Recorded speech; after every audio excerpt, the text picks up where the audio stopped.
The sky over Tokyo on the night of March 9, 1945, was clear and cold. 1 million people slept in wooden houses pressed together in neighborhoods where fires had always been the greatest fear. They'd survived earthquakes, survived conventional bombing raids, survived years of war that had taken their sons and brothers and husbands to battlefields across the Pacific.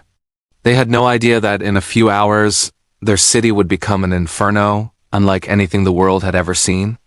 334 B-29 superfortresses were already airborne, climbing from bases in the Mariana Islands, Saipan, Tinian, Guam, islands that had been Japanese territory until American forces took them at terrible cost months before. Now they were launching platforms for a new kind of warfare, a strategy so radical that even some of the men implementing it questioned whether they decrossed a line that should never be crossed. In the lead aircraft, Pathfinders carried a different payload than usual. Not the high explosive bombs they'd been dropping on Japanese cities for months with limited effect. Not the precision munitions designed to hit factories and military installations. Tonight they carried incendiaries, napalm clusters, magnesium bombs, devices specifically engineered to start fires in wooden structures. The plan was called Operation Meetinghouse, though that bureaucratic designation would be forgotten. History would remember it simply as the firebombing of Tokyo, the single deadliest air raid in human history. A night when American bombers killed more people than either atomic bomb, would a night when strategic bombing crossed into something darker and more total. Major General Curtis LeMay had ordered it. He'd taken command of the 21 Bomber Command in January, inheriting a strategic bombing campaign that wasn't working. The B-29s were magnificent aircraft, pressurized, long-range, capable of flying higher than Japanese fighters could effectively intercept. But high-altitude precision bombing of Japanese cities had produced minimal results. Cloud cover obscured targets. The jet stream at altitude threw off bombing accuracy.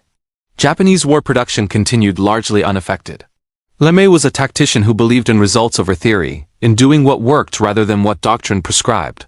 He de-studied the problem and reached a conclusion that was both brilliant and horrifying. Japanese cities were fundamentally vulnerable to fire in ways that European cities weren't. Wood and paper construction, densely packed neighborhoods, cottage industries scattered throughout residential areas. Tokyo wasn't London or Berlin. Different cities required different approaches. So he proposed something radical.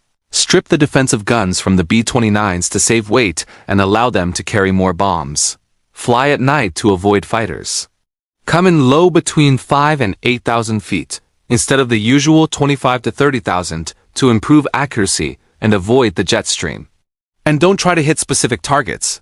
Just start fires. Lots of fires. Create a firestorm that would consume everything. It was area bombing taken to its logical extreme. Not pretending to hit military targets while accepting civilian casualties. Just targeting the city itself, the homes and neighborhoods where workers lived, with the explicit goal of killing them and destroying their capacity to support the war effort. The morality was debatable. The effectiveness wasn't. The crews received their briefing that afternoon. Some were veterans who'd flown missions over Germany before transferring to the Pacific. Others were new, still learning the rhythms of combat flying. All of them understood that tonight was different.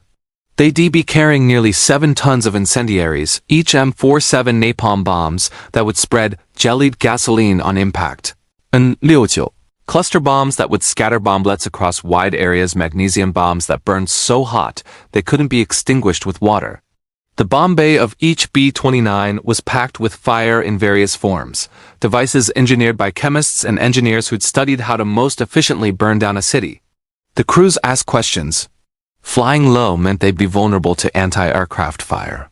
Without defensive guns, they couldn't fight back if intercepted. And the payload, some of the men had moral qualms about deliberately targeting residential areas, about the explicit goal of killing civilians. LeMay's response was pragmatic, bordering on brutal. Japanese war production was decentralized, with many small workshops scattered through residential neighborhoods. You couldn't separate military targets from civilian areas. And anyway, total war meant total targeting. The Japanese had started this war. Americans were going to finish it, by whatever means proved most effective. Not everyone agreed, but they flew anyway. Orders were orders. The mission was the mission. The first aircraft took off at 5:36 p.m. One after another, the B-29s lifted into the Pacific twilight, formed up over the ocean, turned northwest toward Japan. The flight would take 6 hours to think about what they were about to do, to check equipment, to deal with the fear that always came before combat. Below them, the ocean was dark and vast. Above, stars wheeled in patterns that ancient navigators had followed. Inside the pressurized fuselage, men in flight suits and oxygen masks prepared their weapons, checked their instruments, tried not to imagine what was coming. Some played cards. Others wrote letters they hoped they wouldn't need to mail posthumously. A few prayed not for victory necessarily, but for survival, for the strength to do what they'd been ordered to do, for forgiveness for what they were about to unleash. The Pathfinder aircraft reached Tokyo first, just after midnight. The city below was blacked out, but it was still visible, a vast darkness where the lights should be, the Tokyo Bay reflecting starlight, the general outline of urban sprawl. They came in low as planned, at 7,000 feet. Anti-aircraft fire opened up searchlights, stabbing into the darkness, shells bursting in orange flowers, tracers arcing upward. But the Japanese defenses were scattered, uncoordinated, overwhelmed by the number of targets. The Pathfinders dropped their loads in an X pattern across the residential districts of eastern Tokyo Asakusa, Honjo Fukagawa. Neighborhoods of wooden houses and narrow streets. Areas where working-class families lived in density that Americans struggled to comprehend. Thousands of people per square mile, homes separated by alleys barely wide enough for 2 people to pass. The incendiaries fell in clusters, spreading across the neighborhoods. On impact, they ignited sudden orange blooms in the darkness, small at first, almost beautiful from altitude. The napalm spread, clinging to wood and paper. The thermite burned with chemical intensity. The magnesium couldn't be smothered. And the fires began to grow. The main force arrived 15 minutes later. Wave after wave of B-29s, coming in at different altitudes and angles, all targeting the area marked by the Pathfinder fires. The bombardiers released their loads, thousands of incendiary clusters tumbling into the darkness, spreading as they fell, detonating across a grid of wooden neighborhoods. From altitude, it looked almost abstract. Points of light appearing in patterns, spreading, merging, growing brighter. The crews could see the fires reflected off the bellies of aircraft ahead of them, could see Tokyo illuminating itself with its own burning. What they couldn't see, what the altitude and darkness mercifully hid, was what was happening on the ground. The fires had started as individual blazes scattered across the neighborhoods. People woke to the sound of explosions, to the smell of smoke, to orange light flickering through their windows. They grabbed what they could, children, valuables, anything portable, and ran for the streets. But the streets were filling with fire. The incendiaries had been designed to spread, to catch anything flammable, to resist extinguishing. They'd landed on roofs, in gardens, in the narrow alleys between houses. And Japanese residential construction was essentially kindling wood frames. Paper walls, bamboo, everything dry from winter weather. Individual fires found each other, merged, grew. What had been scattered blazes became larger conflagrations, blocks burning together, the heat intensifying. And as the temperature rose, the fire created its own weather. A firestorm is a specific phenomenon, different from ordinary fire. It occurs when a large fire generates so much heat that it creates powerful updrafts, hot air rising rapidly, pulling in cooler air from the sides, creating winds that feed the fire with oxygen while spreading it outward. The fire becomes self-sustaining, self-propagating, a thermal engine that consumes everything in its path. Tokyo that night became a firestorm. The temperature in the burning areas reached 1,800 degrees Fahrenheit, hot enough to melt glass, to ignite people's clothing from radiant heat alone, to consume oxygen so rapidly that people suffocated before the flames reached them. The winds reached hurricane force. People trying to flee were knocked down by gusts, blown into the fires, unable to move against the force of air rushing toward the inferno. Others sought shelter in buildings that became ovens, in canals that boiled, in parks that turned into crematoriums. The heat was unimaginable. People's clothes ignited spontaneously. Hair caught fire, skin blistered and peeled. The air itself seemed to burn, searing lungs, cooking from the inside. And everywhere, the smoke thick, toxic, overwhelming, filling the streets like a black fog, suffocating those who'd escaped the flames. Families were separated in the chaos. Parents lost children in the smoke and crush of panicking crowds. Elderly who couldn't run fast enough were left behind. The strong trampled the weak in desperate attempts to escape the advancing fire. Some jumped into the Sumida River seeking refuge. The river filled with thousands of people, packed so tightly that those in the middle couldn't move. And then the firestorm reached the riverbanks and the water itself began to boil. People cooked alive in water they'd hoped would save them. Others sought shelter in concrete buildings, schools and temples that should have been safe. But the firestorm was so intense that buildings without direct fire damage became superheated. People inside roasted as if in an oven, dying without ever seeing flame. The few firefighters who tried to respond were overwhelmed immediately. Their equipment was inadequate hand pumps and bucket brigades against an inferno consuming square miles. Many firefighters died at their posts, trying futilely to fight fires that had merged into a single unstoppable conflagration. Above, the bomber crews could see what they'd created. The fires had merged into a vast orange sea, visibly growing as they watched. Smoke rose 20,000 feet, billowing up in columns lit from below by the burning city. The heat created turbulence that tossed aircraft around like toys, even at altitude. Some crews reported the smell penetrating their aircraft, the sickening odor of burning flesh, of a city being consumed. Others saw people in the streets below, tiny figures running from the flames, visible in the firelight. Most tried not to look, tried to focus on their instruments, on getting through the mission and going home. The bombing continued for nearly 3 hours. Wave after wave of B-29s, each adding their payload to the inferno, spreading the fire outward from the initial target area. By 3 a.m., 16 square miles of Tokyo were burning, an area larger than Manhattan from Battery to Central Park. The light was visible for 100 miles. Pilots returning to base could navigate by the glow of Tokyo burning behind them. Those arriving late said the smoke was so thick they couldn't see the city, just dropped their bombs into the darkness and hoped they were hitting the target area. When the last bomber turned for home, Tokyo was still burning. The firestorm would rage until dawn, when rain finally began to fall too late, useless against the scale of destruction, but at least marking an end to the night. The crews flew back exhausted, shaken, processing what they'd done. Some felt grim satisfaction they'd accomplished the mission, dealt a devastating blow to Japanese war production, brought the war closer to ending.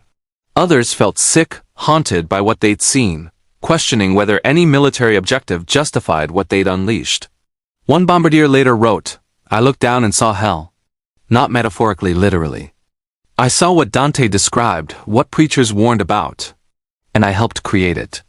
I don't know if I'll ever make peace." Dawn revealed the scale of devastation.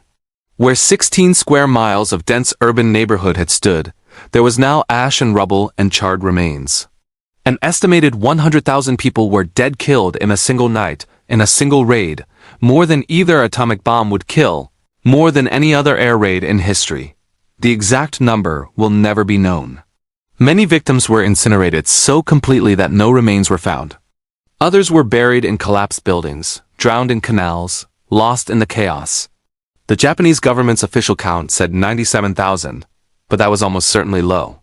Some historians estimate 120,000 or more. 1 million people were left homeless.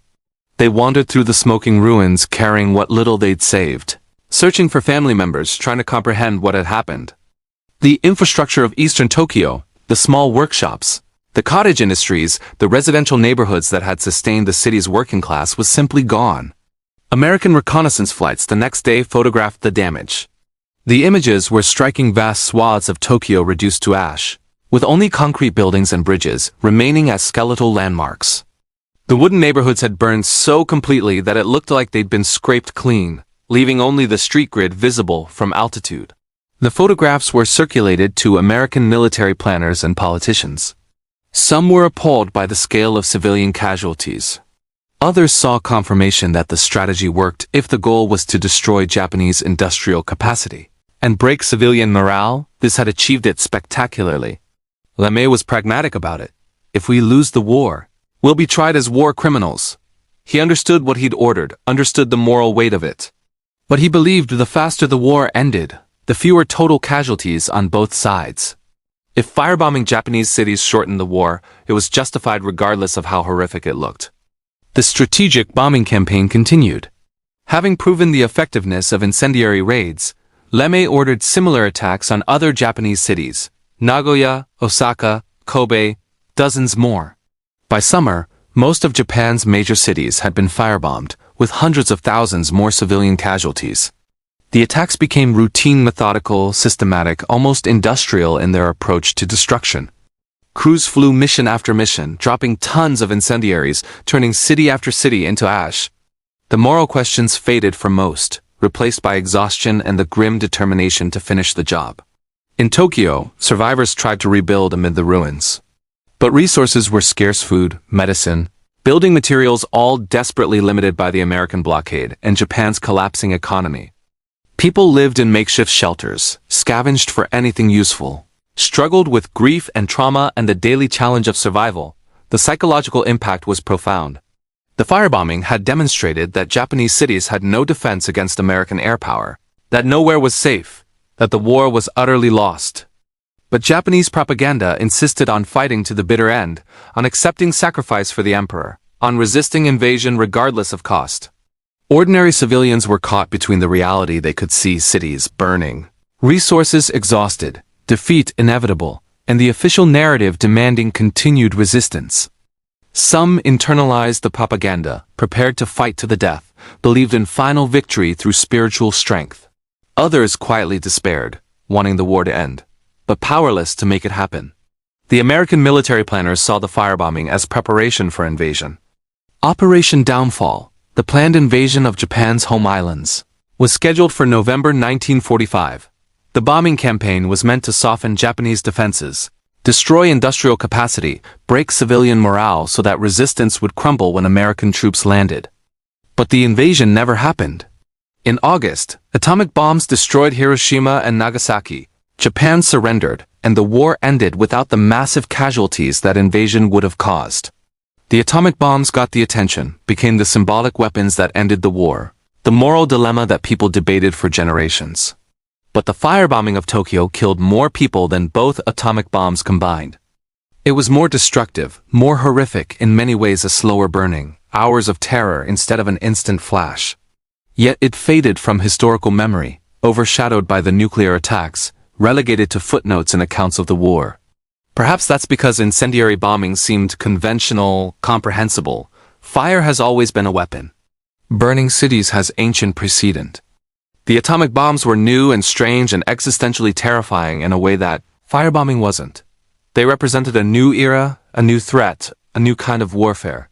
Or perhaps it's because acknowledging the firebombing requires confronting uncomfortable questions about strategic bombing, about civilian targeting, about what was done in pursuit of victory.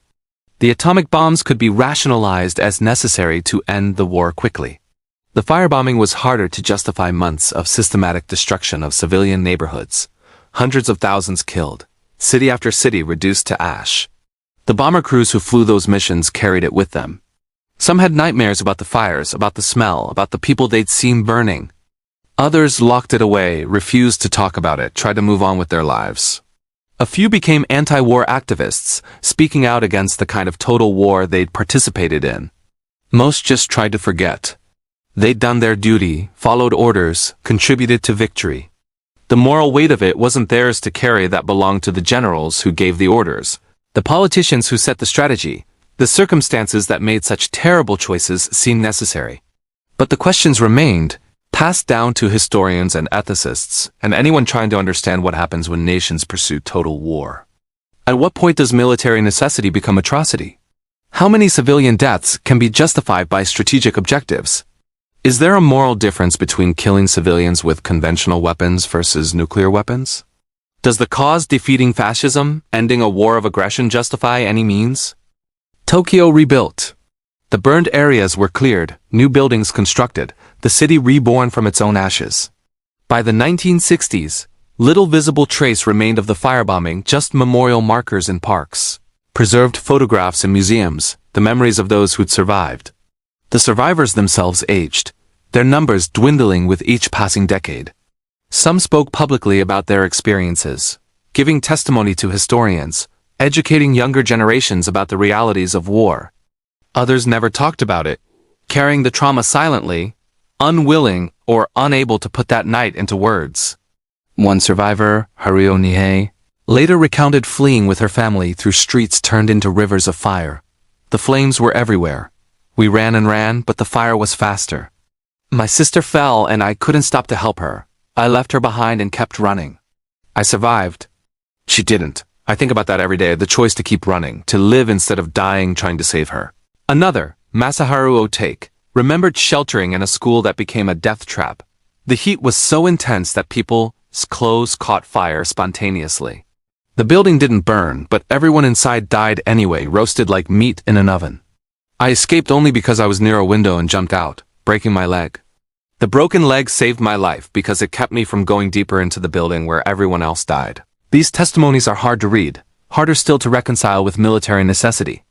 Each statistic represents a person with a story, a family, a life cut short by a night of fire. Multiply that by 100,000 and the scale becomes incomprehensible grief too vast to process, loss too enormous to mourn adequately. The American crews who flew the mission had their own reckoning. Some visited Japan decades later, met with survivors, participated in reconciliation ceremonies. These meetings were complex former enemies acknowledging shared humanity, veterans seeking some kind of forgiveness or understanding, survivors trying to make peace with the past. One bombardier, meeting a survivor who'd lost her entire family in the raid, said, "I'm sorry. I was following orders, doing my duty, but I'm sorry for what happened to you." The survivor's response, "You were a soldier. I understand. But my children weren't soldiers. They were just children. How do I make peace with that?" There's no good answer to that question.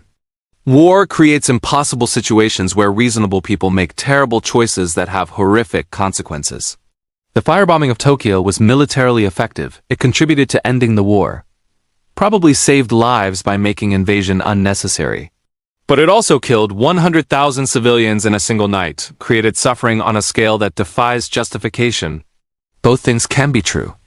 That's the tragedy of total war. It forces choices where every option is terrible, where the least bad decision still involves massive human suffering, where victory requires actions that would be crimes in any other context.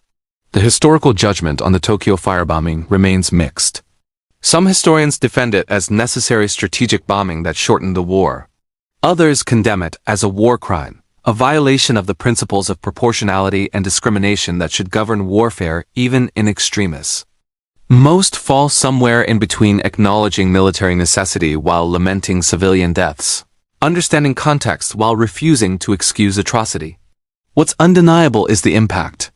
The firebombing of Tokyo demonstrated that modern warfare had reached a new level of destructiveness, that civilian populations were now primary targets, that the distinction between combatant and non-combatant had become dangerously blurred. This was the reality of total war in the 20th century: industrialized slaughter, strategic bombing, area targeting, the acceptance of massive civilian casualties as regrettable but necessary. It started with the Blitz, escalated with Dresden and Hamburg, reached a terrible apex with Tokyo and the atomic bombs. And it established patterns that persist. Every modern conflict features debates about civilian casualties, about proportionality, about whether military objectives justify the deaths of non-combatants. The technology has changed, precision-guided munitions instead of carpet bombing, but the fundamental questions remain. Curtis LeMay never apologized for ordering the firebombing. He believed it was necessary, that it worked, that shortening the war justified the methods. When asked about the morality of it, he said, "I suppose if I'd lost the war, I'd have been tried as a war criminal. Fortunately, we were on the winning side." It's just a chilling admission acknowledgement that what makes an action a war. Crime isn't its nature but the outcome of the conflict. Winners write the rules and judge the losers. Morality becomes contingent on victory. But that's not entirely true. The bombing of Tokyo haunted those who ordered it, those who executed it, those who survived it. It became a moral landmark, a cautionary tale about the costs of total war, a reminder that some victories are purchased at prices that stain them permanently. Today, the site of the firebombing is a thriving urban landscape: offices, apartments, shops, the ordinary business of a modern city. On March 10th each year, ceremonies are held to remember those who died, to honor survivors, to reflect on the costs of war. The ceremonies are attended by fewer people each year, survivors dying, younger generations moving on, the urgency of memory fading with time. But they persist, because some things shouldn't be forgotten, some lessons need to be relearned by each generation. The lesson of Tokyo isn't simple. It's not bombing civilians is wrong, that's true but inadequate to the complexity of wartime decision-making. It's not the end justifies the means. That's a dangerous absolutism that excuses any atrocity in pursuit of victory. The lesson is harder and more uncomfortable. That war creates situations where all choices are terrible. Where doing the right thing is impossible because every option involves massive harm, where people acting in good faith with legitimate objectives still create unspeakable suffering. The firebombing of Tokyo was militarily effective. It was also a humanitarian catastrophe. It probably shortened the war. It also killed 100,000 civilians in a single night. Both things are true, and the tension between them can't be resolved by declaring one more important than the other. The crews who flew that mission were not monsters. They were ordinary men doing extraordinary things in circumstances beyond their control, following orders in a war they didn't start, trying to end a conflict that had already killed millions. Some struggled with what they'd done. Others made peace with it. None emerged unchanged. The survivors who endured that night were not just statistics. They were people, children and parents and grandparents, workers and artists and teachers, individuals with hopes and fears and dreams that ended in fire or were forever shadowed by that night. Their stories deserve to be remembered, not to assign blame or score moral points, but to understand what war actually is, not the sanitized version in textbooks or the glorified version in films, but the reality of burning cities and dying children and choices with no good options. The sky over Tokyo was clear and cold on the night of March 9, 1945. By dawn, it was choked with smoke that took days to clear. The fires that lit up Tokyo that night illuminated something else. The terrible effectiveness of modern warfare. The blurred lines between military necessity and atrocity, the human cost of strategic decisions. We remember not to judge, but to understand. We remember not to condemn those who made impossible choices, but to recognize how war creates situations where impossible choices become necessary. We remember so that perhaps eventually, we might find ways to avoid creating such situations in the first place. The bombers are long grounded. The fires are long extinguished. But the lessons burn on, if we're willing to face them.